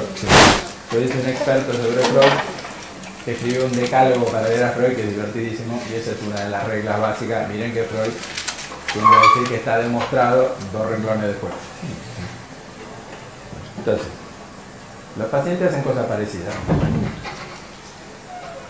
Primera cuestión, el monitoreo ayuda a aumentar la percatación sobre cosas que están funcionando bastante en automático y que el paciente no le va a prestar atención a menos que nosotros digamos que eso es importante y expliquemos por qué. ¿Sí? Ahora, no podemos inventar, podemos hacer hipótesis, pero si queremos plantear una hipótesis al paciente, después tenemos la obligación de salir a buscar los datos que avalen o refuten esa hipótesis. ¿Se entiende el punto? Bueno, me ría, una paciente que estudia psicología, vieron que la gente que estudia psicología tiende a pensar que tiene un montón de trastornos mentales. Entonces esta chica tenía miedo de tener trastorno obsesivo compulsivo. Entonces me vino con algunas cosas que parecían medio dudosas. Yo le decía, esto es muy sencillo. Sí. Para saber si vos tenés trastorno obsesivo compulsivo, ¿no? Vos me decís que eso que tenés son compulsiones, pero dejá de hacerlas esta semana. Si esta semana la dejás de hacer, no hay ningún problema, no tenés trastorno obsesivo compulsivo. Si cuando la dejás de hacer, empezás a experimentar toda clase de acciones y todo eso, podemos hablar. Entonces, por supuesto, intentó dejar de hacerla y le resultó bastante fácil dejar de hacerla, claramente no era trastorno obsesivo compulsivo. ¿Sí? ¿De dónde venía esa preocupación? De leer psicopatología. Que eso es clásico. Entonces, el monitoreo es una manera de recabar datos, favorecer el desapego, el distanciamiento, la observación de algún aspecto de la conducta del paciente, y nos puede dar un montón de información que puede ayudar a entender por qué está pasando algo. Por ejemplo, ¿por qué esta paciente que es tan buena chica y tan atractiva no conoce a ningún hombre? Porque se pasa 10 horas trabajando todos los días con mujeres. Por supuesto que eso no lo explica todo, pero es gran parte de la explicación. ¿Se entiende el punto?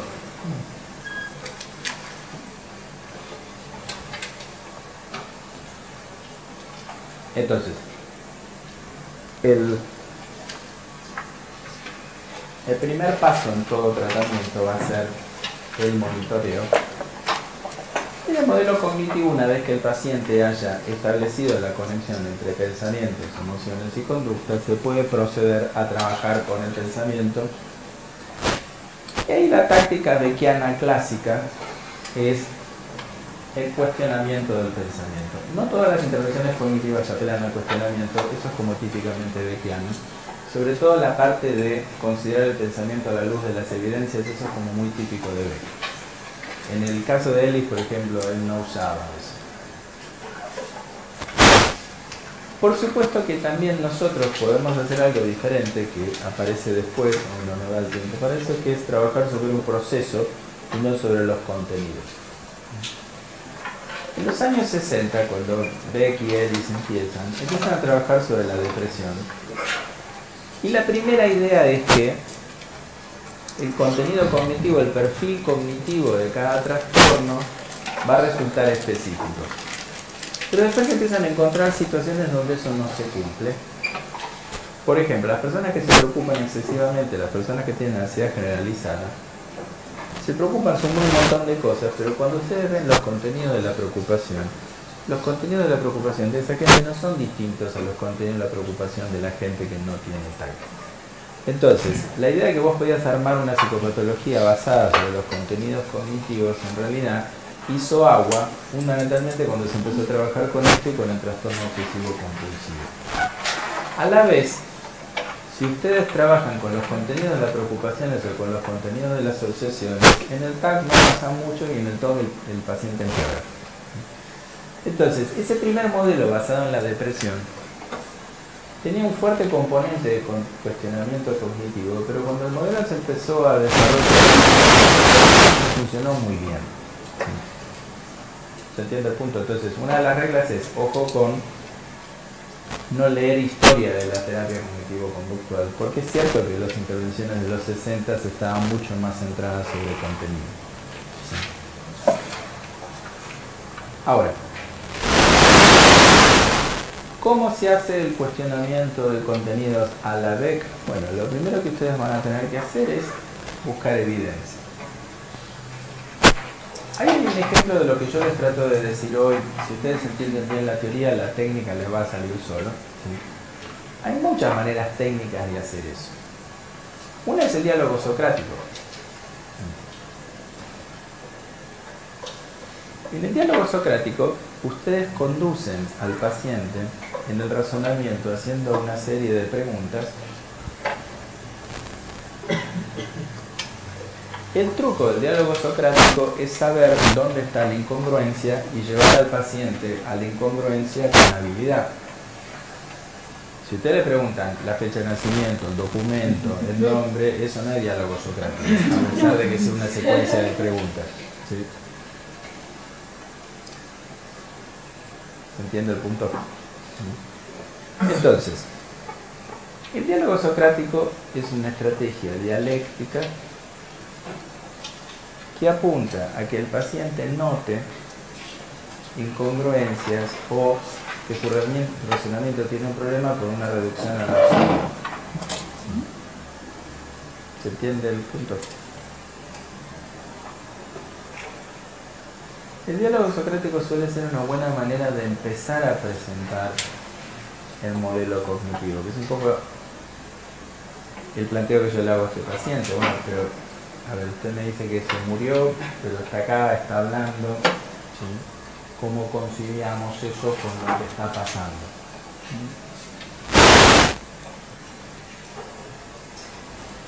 Ahora, el diálogo socrático no es fácil de hacer. Y para conducirlo con habilidad, en realidad ustedes tienen que saber de antemano dónde va a estar la incongruencia. Eso lo predice el modelo psicopatológico.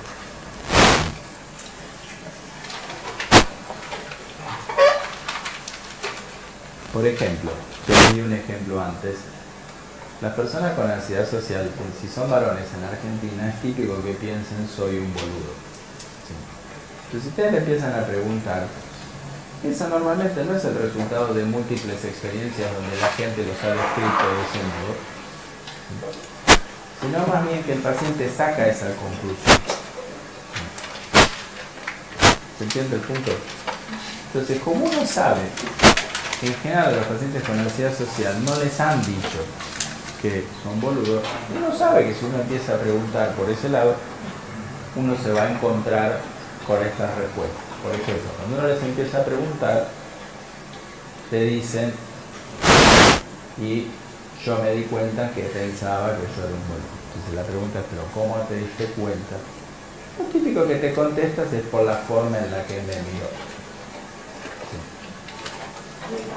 Entonces, uno siempre les dice que es una suerte, que sería muy bueno tener esa habilidad porque uno ahorraría un montón de tiempo en el consultorio poder leer los pensamientos de la gente en la córnea. Vieron que casi nadie logra eso.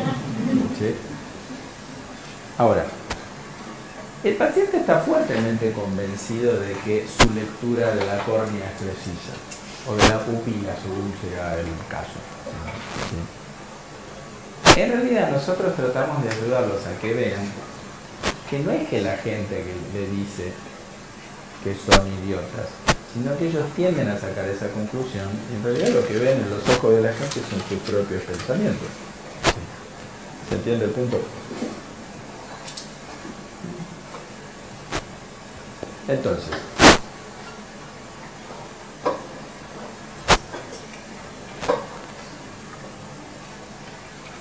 cuando los pacientes veces son muy resistentes, por ejemplo, con eso, no entienden el punto. Yo digo, bueno, en realidad vos qué dirías si yo te dijera que mi hermano es Michael Jordan y que vengo de una familia de basquetbolistas de la NBA. Cuando expresan cierta desconfianza, yo digo, a mí me pasa lo mismo cuando vos decís algunas cosas, ¿verdad? Tengo la sensación de que tal vez no sea así. Entonces, una de las maneras de hacer eso es el diálogo socrático. El diálogo socrático es un encadenamiento de preguntas, pero que apunta a la disonancia. Por ejemplo, yo sé que si le pregunto a un paciente con ansiedad social, pero te dijeron concretamente que eras un boludo, no sé que me voy a encontrar con que eso realmente no ocurrió. ¿Sí? ¿Se entiende el punto? Entonces,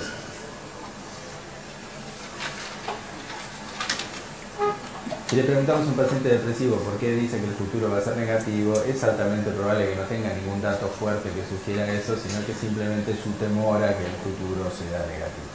¿Sí? La otra forma más característica en Beck es hacerlo a través del registro de pensamiento. Tal vez la técnica de contenido cognitivo más típica es el registro de pensamientos automáticos. ¿Por qué Beck lo llama automático? Bueno, porque estos pensamientos en realidad no son el producto de la deliberación, es algo que se presenta espontáneamente en la mente del paciente.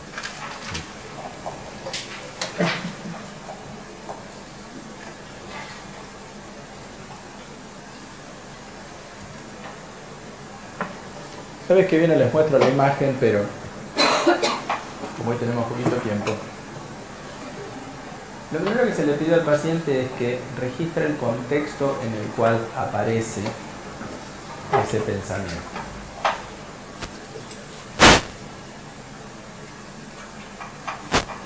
Que no es un tema menor.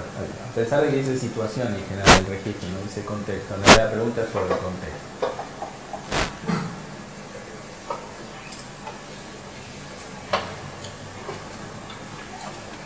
Lo segundo que le pedimos al paciente es que describa con un par de adjetivos el estado emocional en el momento en que aparece ese pensamiento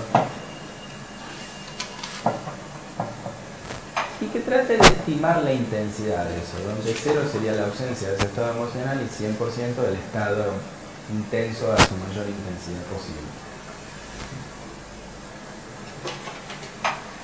Y la tercera columna le pregunta al paciente qué pensamiento automático o imagen pasó por su mente en ese momento. Los pensamientos, como ustedes saben, suelen venir en formato texto, pero a veces vienen con el formato de imagen. ¿Se entiende el punto? Supónganse, ¿cómo de las personas que tienen ansiedad por la salud, en vez de pensar voy a tener un infarto, imaginarse el corazón rompiéndose en una imagen? Entonces, esas primeras 3 columnas tienen por finalidad que el paciente relacione el contexto, la respuesta emocional y la cognición. Entonces, supónganse, si yo tengo que hacer ese registro subiendo al avión, pensando qué pasa si el avión se cae, el tema es que mi respuesta emocional es una ligera preocupación en ese momento, no es ansiedad elevada como la que tienen las personas que tienen fobia ocular. Y la razón fundamental por la cual eso no es intenso es porque yo veo ese pensamiento como un pensamiento, no lo veo como una descripción de lo que va a ocurrir inminentemente. Entonces, parte de lo que yo les explicaba no es tanto lo que les es la forma en la que la gente toma aquello que piensa. ¿Se entiende el punto?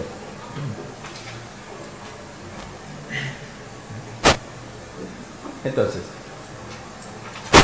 en la terapia beckiana clásica, una vez que el paciente ha identificado la congruencia entre aquello que piensa y la respuesta emocional, Eso es muy importante que el paciente lo haga primero, porque si no pesca eso, no se puede cuestionar nada, no va a entender nada. Una vez que el paciente ha entendido esa conexión, el terapeuta lo va a ayudar a hacer lo siguiente, que es mucho más difícil, que es ver cuáles son los datos que apoyan aquello que piensa. Siempre hay que arrancar por eso. Primero porque es lo que el paciente va a ver con mayor facilidad. En segundo lugar, para dar testimonio de buena fe y ecuanimidad, porque muchas veces hay datos en apoyo de lo que piensa el paciente. Supónganse, si uno piensa que la Tierra es plana, en realidad todo parece sugerir que la Tierra es plana. De hecho, es bastante difícil encontrar datos que sugieran que la Tierra no es plana. ¿Se entiende el punto? Ustedes piensan en el siglo XIII, encontrar algún dato que sugiriese que la Tierra no es plana es bastante difícil. ¿Tienen idea cuál es alguna de las cosas que sugiere que no? Una de las cosas que hizo que se empezara a pensar en eso, cuando ustedes ven un barco que se aleja en el horizonte, la parte que se termina de ver del barco es la parte de arriba de los palos. Si el mundo fuese plano, la desaparición debería ser de todo el objeto completo. Y en parte en el Renacimiento, con todos los descubrimientos sobre perspectiva, punto de fuga y todo eso, se empezó a correlacionar esa información. Pero la verdad que todo sugiere que la Tierra es plana. Los pacientes con pánico están equivocados, pero las hipótesis que hacen son buenas, es decir, tienen un montón de datos en favor. Sí. Son falsas, pero son buenas. Sí. Hay un montón de datos que parecen sugerir que las cosas son de ese modo. Entonces, lo primero que hacemos es pedirle al paciente que enumere todo aquello que parece apoyar ese pensamiento.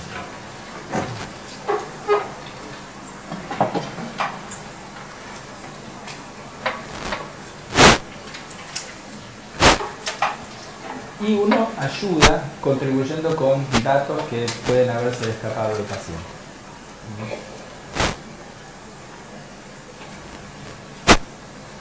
Póngase, hoy me estaba acordando en la mañana de una paciente con la que trabajé hace muchos años que ella tenía miedo de parar en una estación de peaje y que un camión la chocara de atrás y la matara. En parte eso había surgido en respuesta a una situación en los años 90, donde una pareja se había comprado un auto 0 kilómetros, habían decidido ir a Mar del Plata para festejar, vino un camión sin freno, se lo llevó puesto, ¿sí?, con el auto nuevo. Ahora, de todos modos, piénsenlo, si ustedes están enamorados, si tienen un auto nuevo, tal vez es el momento de partir, porque de ahí en adelante todo va a ser peor. Es discutible si eso fue bueno o malo, pero bueno. Mi paciente estaba muy preocupada por eso. Entonces, los dos dijimos, bueno, a ver, ¿qué eventos nos acordamos? Yo me acordaba de ese evento y me acordaba de uno más que había pasado antes. Entonces, uno trata de ver todos los datos que apoyan lo que piensa el paciente. Si bien la Argentina hay un montón de accidentes de tránsito, la verdad que ese tipo de accidente tiende a ser más bien raro. Hay que poner en la otra columna, en la columna de los datos en contra. Todos los datos que contradicen esta idea. ¿Qué son cuáles? La probabilidad de que haya un choque. ¿Pero cuáles son los datos concretamente que hay que poner ahí? ¿Cuántos accidentes pasados? La estadística pero de qué. Accidentes de un camión que Eso es un momento. Si vos le haces la pregunta, ¿cuán grave es? Ella te va a decir, bueno, se murieron los dos. En ese caso en particular, ¿qué es lo peor que podría pasar? No es una pregunta tan útil, porque efectivamente el accidente había sido mortal. Sí. Yo lo que le estoy preguntando es una cosa mucho más simple. ¿Cuáles son los eventos que habría que anotar como evidencia en contra? La ética de la gente que viaja y vuelve y vuelve. Claro. Prestar atención a todos aquellos que paran en el peaje y que no son chocados, que ustedes habrán notado que son más. Son millones. Ahora, parte de la cuestión es que los seres humanos, cuando procesamos información, tenemos algunos sesgos Esto trabajaron Daniel Kahneman y Tversky, que es una de las razones por las cuales Daniel Kahneman le dieron el premio Nobel de Economía. Cuando los seres humanos procesamos información, estos temas al margen, después lo vemos mejor, pero le damos importancia a lo que es reciente, ese choque había ocurrido hace poco, a lo que resalta, dos personas muertas resalta mucho más que dos personas vivas. Sí, claro, yo te digo que dos personas fueron a Mar del Plata el fin de semana, no decís, ¿y qué? Es muy difícil hacer una primera plana de un diario, digamos, con eso. Sí. Y lo tercero es lo que es personalmente relevante. Sí. Entonces, si vos te acabas de comprar un auto, entonces eso es personalmente relevante. Yo tengo que ir a Mar del Plata pasado mañana, es relevante. Sí. Por eso no pienso parar en el peaje, porque no voy a... Entonces, ¿cuál es el punto ahí? La paciente se focaliza en los 2 o 3 eventos que son congruentes con su percepción de temor. Lo que no está notando es, como ustedes decían estadística, yo decía está bien, pero estadística de qué, vamos a ver, lo que no está notando es que por cada uno de estos eventos hay millones de eventos, como decía una paciente que tenía miedo que las cucarachas le treparan la pierna, porque una vez, cuando tenía 10 años, a una amiga en la pileta, una cucaracha se le había subido a la pantorrilla. Le digo, está bien, pero vos tenés 35 años, al ritmo que vamos, ¿sí? Una vez cada 35 años, la próxima cucaracha te toca los 70.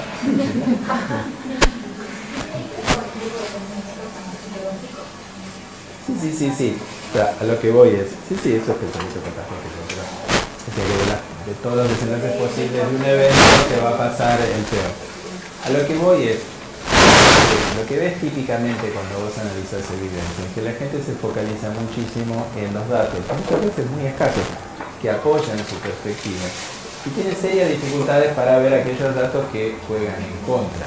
Por ejemplo, que se te suba un bicho a la pantorrilla, convengamos que no es un evento tan excepcional, pero en la vida de esta paciente había sido una percepción una sola vez en 35 años. De lo que yo le estoy diciendo es un chiste, porque no funciona así. Digamos, vos podés haberlo visto una vez en 35 años y después pasarte una vez por semana o una vez por día. Si hay una invasión de cucarachas te podría pasar. ¿Se entiende el punto? Pero ahí ustedes tienen un ejemplo. Eso sí es irreverencia, para señalarle que en realidad la frecuencia no es tan alta como el temor de la paciente parece sugerir. Ahora, en el registro de pensamientos, para cerrar esto hoy y la vez que viene arrancamos la clase y damos eso más en detalle. La idea es que los pacientes consideren la evidencia y una vez considerada toda la evidencia, revisen aquello que piensen y traten de hacer una formulación acerca de la situación que se compadezca con toda la evidencia y no con el aspecto de la evidencia que es congruente con lo que piensan. ¿Se entiende el punto? Entonces,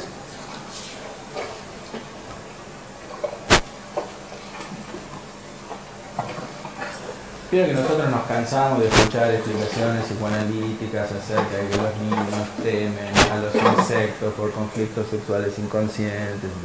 Bueno, miren que hay un dato interesante, que es que las fobias a los animales en el campo tienen muy baja prevalencia. Hacer congruente eso con la teoría psicoanalítica es dificilísimo. Se entiende, digamos, el punto. Entonces, lo que nos pasa en nuestra profesión muchas veces se parece a lo que pasa en los pacientes. En realidad lo que los pacientes hacen es considerar solamente los datos que son congruentes con la explicación e ignorar supinamente otra larga lista de datos que tienen pero que no consideran. Entonces, la estrategia beckiana clásica es el cuestionamiento del contenido al examinar el contenido cognitivo a la luz de la evidencia y pedirle al paciente que genere un pensamiento alternativo. Eso que es lo que se consideraba aquí esencialmente cognitivo en los 60, mostró un montón de limitaciones y problemas posteriormente.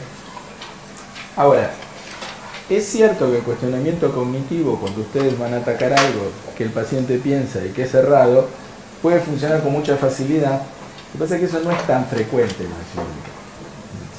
No es tan frecuente que lo que los pacientes te cuenten que es problemático sea algo errado que es fácil de refutar. ¿Se entiende el punto? Por ejemplo, trastornos alimentarios. Es muy complicado hacer experimentos conductuales y poner a prueba lo que los pacientes dicen porque el peso no cambia muy rápido. Entonces, un experimento conductual funciona bien cuando vos podés ver el desenlace en cuestión de minutos. Si tenés que esperar 2 meses, no va a tener el mismo efecto. Entonces, la primera cuestión teórica, como vimos hoy, es si la cognición produce la respuesta emocional y la respuesta conductual problemática, modificar la cognición produciría entonces un cambio en la respuesta emocional y en la conducta. Primer paso para eso, ejercicios de monitoreo para que el paciente pueda reflexionar o ver en mayor detalle y tomar distancia sobre su conducta, su respuesta emocional, su respuesta fisiológica, aquello que piensa en ese contexto. Y cuando hablo acá de conducta estoy hablando de la clasificación de Kiana. En realidad si hacemos el lenguaje conductual todo sería conducta. Y al cuestionar eso podemos utilizar estrategias más dialécticas como el diálogo socrático o podemos utilizar el registro del pensamiento disfuncional. Entonces, la vez que viene lo vemos en gráficos y lo que quiero que veamos un poco el tema de cómo generar el pensamiento alternativo, que es una de las cosas que por ahí los pacientes tienen dificultades técnicas para ver eso en detalle. Bueno, les paso lista.